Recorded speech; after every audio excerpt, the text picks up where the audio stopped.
क्या आपने कभी government central model school Lahore का नाम सुना है? वही स्कूल जिसके बारे में कहा जाता है कि वहां आज भी एक ऐसा साया घूमता है जो सिर्फ रात को नजर आता है। Government central model school Lahore दिन के वक्त बिल्कुल एक आम स्कूल लगता है। बच्चे पढ़ते हैं, खेलते हैं और शोर मचाते हैं।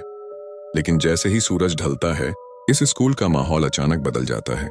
स्थानीय लोगों का कहना है कि रात के बाद अक्सर government central model school Lahore की इमारत से हंसने और रोने की आवाजें आती हैं।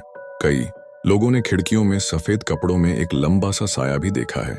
कुछ साल पहले 3 दोस्तों ने हिम्मत की कि वे रात को government central model school Lahore के अंदर रहेंगे।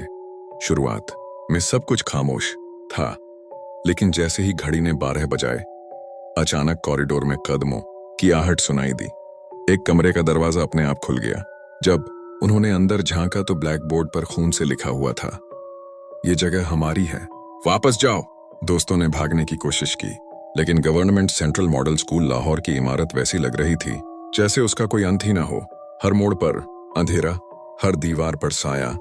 आखिरकार एक दोस्त ने कांपती आवाज में कहा, यह स्कूल खाली नहीं है, यहाँ आज भी कुछ पढ़ रहा है। सुबह जब वो बाहर निकले तो उनमें से एक दोस्त की जुबान बंद हो चुकी थी। और आज भी लोग कहते हैं कि government central model school Lahore में रात को वो साया बच्चों के साथ खेलता है, लेकिन वे बच्चे इंसान नहीं होते।